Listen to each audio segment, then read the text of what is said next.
Boa tarde, gente. Vamos conversar um pouquinho agora de hemotórax maciço. Hoje eu cheguei até adiantada, 2 minutos adiantada, para quem sempre chega atrasada. Vamos iniciar agora rapidinho, vai ser esse daqui. Vai ser bem mais rápido. Eu não vou falar o procedimento completo, né? Porque a gente já falou na live anterior. Então, aqui eu só vou citar mesmo o procedimento, não vai ser dito passo a passo. Aí, se vocês quiserem saber sobre a drenagem, né, realmente o passo a passo desse procedimento, aí depois é só assistir a live de pneumotórax hipertensivo, né, que a gente fez na parte da tarde, às 3 horas. Aqui vai ser só citado mesmo. Eu vou pegar um caso clínico aqui do Praticando Medicina pra gente se guiar. Se vocês quiserem acompanhar ou ver depois, eles têm disponibilizado lá no Instagram deles, tá? É só entrar lá e pegar, é muito bom o conteúdo deles. E esse daqui tá na página 28, do ABCD do Trauma de Cirurgia do Praticando Medicina. Então, vamos lá, né? Vamos iniciar aqui sobre o hemotórax. Vou começar a ler já pra gente terminar essa aqui rapidinho. Você está no pronto-socorro e recebe um paciente do sexo masculino, 22 anos, trazido por populares com história de que, após discussão em bar, foi agredido com pauladas. Nos próximos 10 minutos, realize o exame físico direcionado, estabilização do paciente, hipótese diagnóstica e a conduta terapêutica. Então, aqui, gente, a gente também deve colocar o ABCDE do trauma, certo? A gente também deve iniciar com o ABCDE do trauma. Então, sempre iniciando com acolhimento, independente se é ou não um ABC, você vai iniciar dizendo: olá, meu nome é Laís, eu sou a doutora que irá realizar seu atendimento aqui nesse pronto-socorro. Aqui ele foi trazido por populares, né? Com história após discussão. Então, ele não foi trazido pelo SAMU nem nada, a gente conversa direto com o paciente. Então, a gente fala: bom dia, eu sou a doutora Laís, eu estarei responsável aqui nessa emergência por você hoje. Agora eu quero colocar minhas luvas, me paramentar, né? Colocar minhas luvas, colocar minha máscara, gorro, óculos, avental, já se paramenta por completo. Lembrando que sempre nesses casos de ABCD do trauma, a gente tem que se paramentar logo no início, porque a gente já vai entrar em contato, supostamente, em contato com o paciente já no início do atendimento, certo? Então, a gente já se apresenta, já faz a paramentação para não esquecer. E aí, a gente também pode solicitar que a sala fique climatizada, né, a 26 graus e já inicia o ABCD do trauma. E você fala: eu vou iniciar agora o A do ABCD do trauma. E você começa a conversar com o paciente. Olá, o que aconteceu? Como que é o seu nome? O senhor lembra o que aconteceu? Assim você já vai estar vendo se as vias aéreas dele estão pérvias, quando ele for te responder o nome, se ele puder te falar o que aconteceu, você já vai ver se está pérvia e se ele está orientado, né? Se ele tem preservação da consciência. Aí você já viu a letra A do ABCDE do trauma e já verbaliza: estou vendo que as vias aéreas do meu paciente estão pérvias porque ele está conversando, né, se ele conseguir falar tudo certinho. Você já pede o colar cervical e prancha rígida, né? Letra A, ver via aérea pérvia, colar cervical, prancha rígida e necessidade de oxigênio, certo? Aqui, no caso, deixa eu ver as informações que deram aqui pra gente. Acho que nesse momento ele também estava com dificuldade, né, respiratória, então a gente também tinha que dar oxigênio para ele em máscara, não precisava entubar, porque ele não estava inconsciente, desacordado, Glasgow baixo, então a gente só solicitava oxigênio em máscara, né, de 10 a 12 litros por minuto. E aí já ia para a letra B, depois que a gente visse todos esses parâmetros estáveis, né? Então, na letra B, depois que a gente viu, colocou oxigênio, colocou a prancha, colocou o colar cervical e viu as vias aéreas, a gente pede a inspeção, palpação, percussão e a ausculta cardiopulmonar, também solicitando a inspeção da região cervical. Aqui as informações que eles nos dariam seria a inspeção torácica com presença de hematomas com expansibilidade diminuída do lado esquerdo, a ausculta torácica com murmúrios vesiculares abolidos do lado esquerdo. Na palpação tem diminuição do frêmito tóraco-vocal do lado esquerdo. Na percussão tem maciçez do lado esquerdo. E quando a gente pedisse a saturação, né, a frequência respiratória e a ausculta cardíaca, junto com a frequência cardíaca, estaria com 90% de saturação na entrada, e depois que a gente colocou a máscara com oxigênio deu 92%. E na frequência respiratória estava 35%, estava aumentada, sempre verbalizando as alterações, né? Que a frequência respiratória está aumentada, a saturação está diminuída. Na ausculta cardíaca estava com um ritmo os ritmos cardíacos normais, regulares em 2 tempos, com batimentos normofonéticos. E a frequência cardíaca 110. Então aqui a gente tem já os critérios do diagnóstico clínico de hemotórax, certo? O paciente estava aqui com expansibilidade diminuída, murmúrio abolido e diminuição do frêmito e com maciçez. Maciçez é hemotórax. Então aqui ele estava com todos esses achados, a gente já poderia indicar direto a drenagem para esse paciente aqui, certo? A drenagem torácica, que não precisa realizar a punção. A gente realiza direto a drenagem torácica e você tem que verbalizar sempre, né? Tô vendo que os parâmetros estão compatíveis com o hemotórax do meu paciente.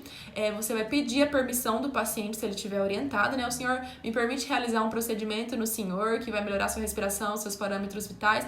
Ele vai falar que sim, daí você fala, agora eu quero proceder com a drenagem torácica e fazer a reavaliação do meu paciente, ver de novo os sinais vitais se normalizaram, né? E aí eles diriam que a saturação estava 95 após a drenagem, com saída de 1.600 ml de sangue.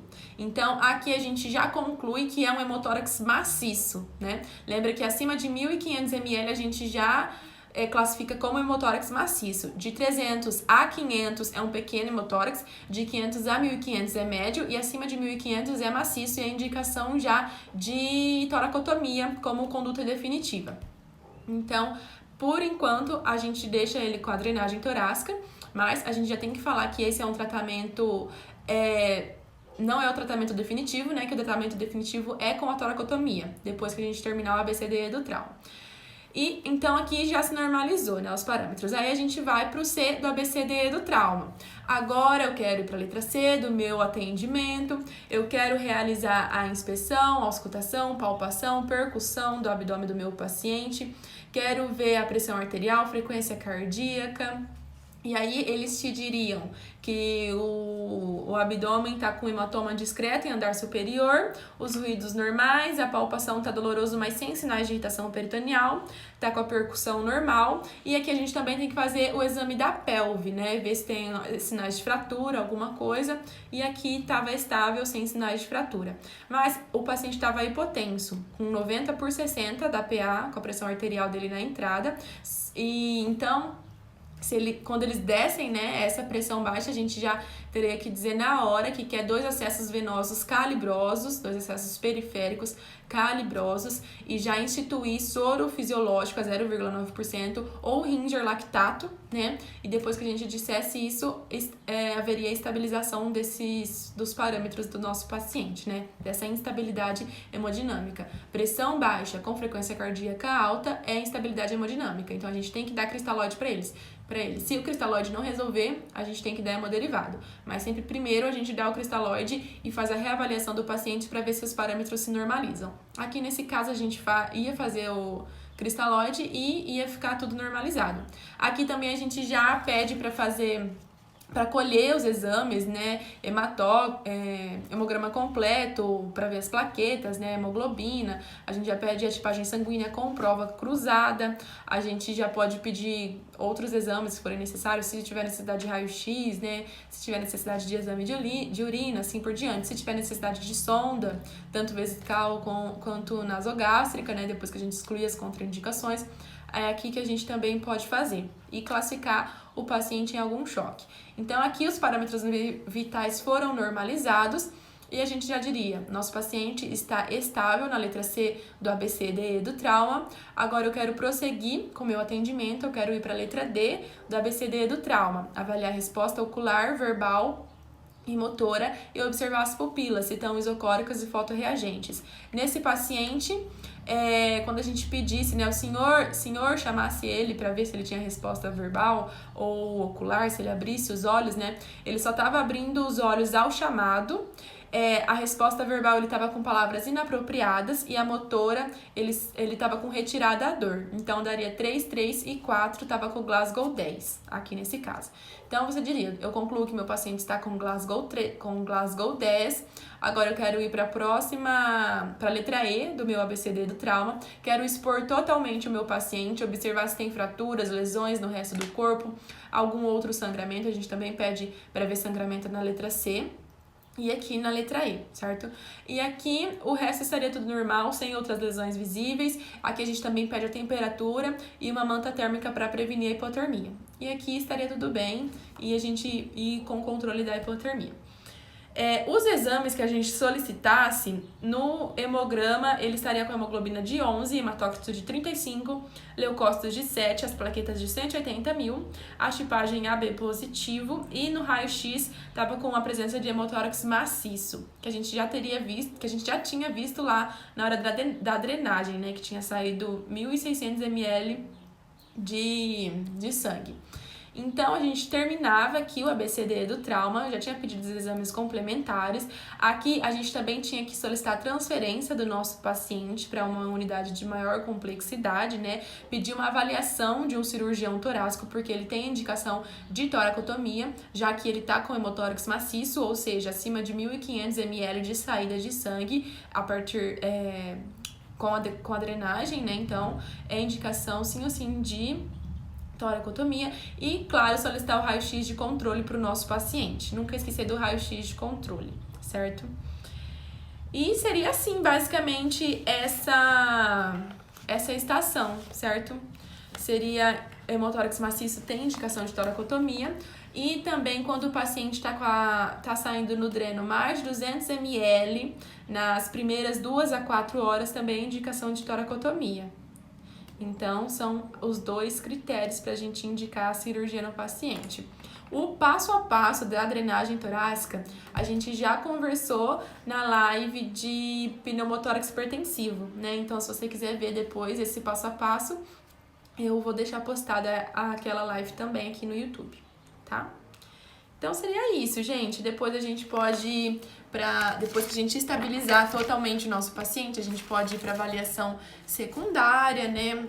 Fazer uma anamnese, a anamnese preconizada é aquela anamnese ampla, né, com esse mnemônico, A de alergias, né, algum medicamento, o M de medicação de uso habitual, qual medicamento ele usa, se ele usa todos os dias algum medicamento, o P de passado médico, as cirurgias que ele já fez, se for uma mulher, a gravidez, o L de líquido ou alimentos ingeridos próximo ao evento, quanto tempo faz que ele bebeu água, que ele tomou suco, que ele comeu, alguma coisa assim. O A de ambiente e eventos relacionados e o E de estado imunológico, como por exemplo a vacina do tétano, certo? E aí a gente pode fazer na avaliação secundária, depois que a gente já terminou o ABCD com um paciente estabilizado, a gente também pode fazer um exame físico mais detalhado, né, com da cabeça, tórax, abdômen, pelve, extremidades, e fazer sempre a reavaliação e ver a necessidade de internação em UTI, né? E fazer as medicações necessárias, analgésicos, antibióticos, né? E para tirar o colar cervical, sempre lembrar de fazer a palpação e inspeção cervical, descartar fraturas ou lesões para retirar o colar, e o mesmo para a prancha rígida, sempre fazer a palpação e inspeção para retirar a prancha. Também é importante a gente lembrar disso. Agora vamos ler esse checklist de hemotórax maciço aqui, né? Ver quais são a pontuação aqui. Tá nos arquivos do Praticando Medicina, página 30, tá? De cirurgia. Opa, dei um chute aqui, gente. Então, aqui seria o primeiro tópico. Apresentou-se cordialmente aos populares e ao paciente, iniciou o atendimento com questionamentos abertos. Sim, né? A gente perguntou o que aconteceu, como que foi seu acidente. O próximo, identificou a gravidade encaminhando o paciente para a sala vermelha. Isso eu esqueci de falar, que a gente tem que mandar o paciente para a sala vermelha, né? Uma urgência lá na hora que o paciente chegar. Então, direto para a sala vermelha e em seguida já faz a paramentação. Nunca esquece que nesses casos de trauma, a paramentação é no início, tá? Você tem que se paramentar porque você já vai entrar em contato direto com o paciente, né? Você já vai realizar o exame físico propriamente dito nesse momento. O terceiro, avalia a via aérea do paciente, identificando jugular colabada e coloca colar cervical e em prancha rígida. Nós avaliamos, né, na hora que a gente foi fazer a inspeção, o exame físico torácico, a gente pediu para olhar a região cervical. O próximo, realiza exame do tórax, inspeção, palpação, percussão e ausculta, colocando oxigênio a 10 litros por minuto com máscara, sim.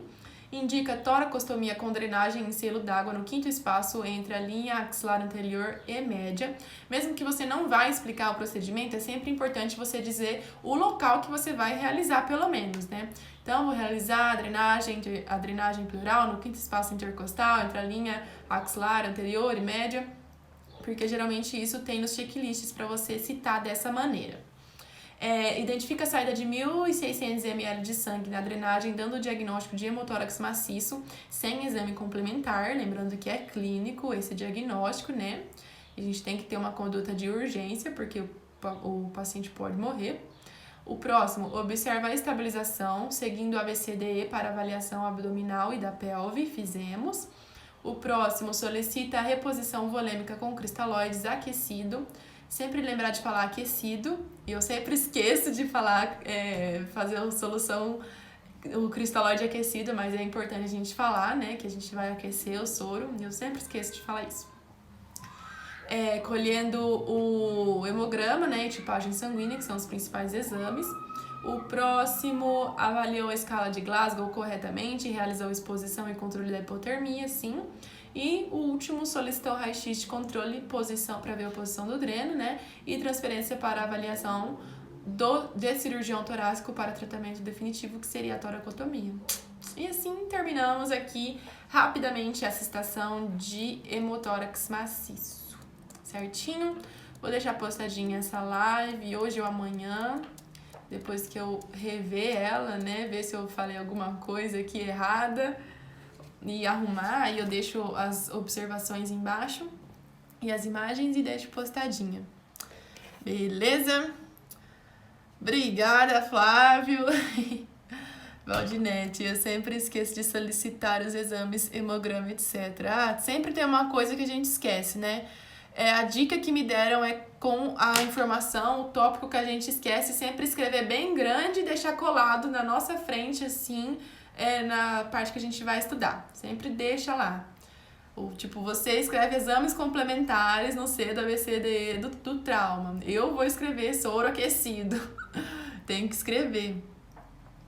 Você posta em canal do YouTube? Isso mesmo, Mariane. Eu posto no meu canal, que eu abri esses dias, que eu criei esses dias. O link tá lá no meu perfil, ali no Instagram, tá? Só entrar ali naquele link e vai ter lá YouTube e já te direciona direto pra página. Tô postando tudo lá.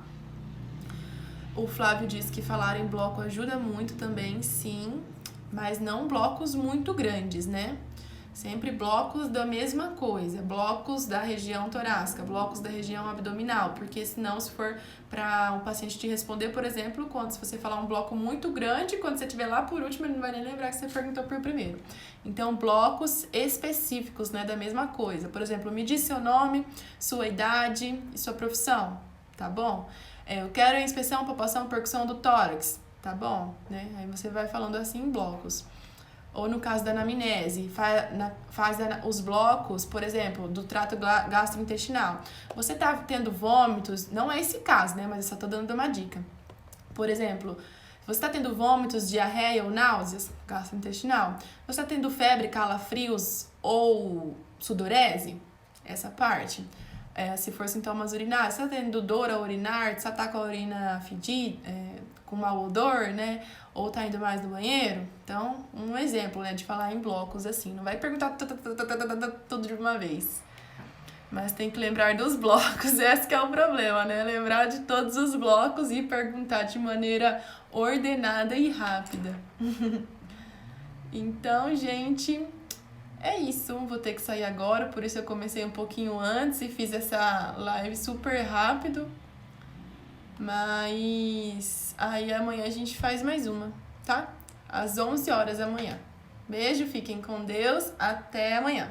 Espero vocês aqui.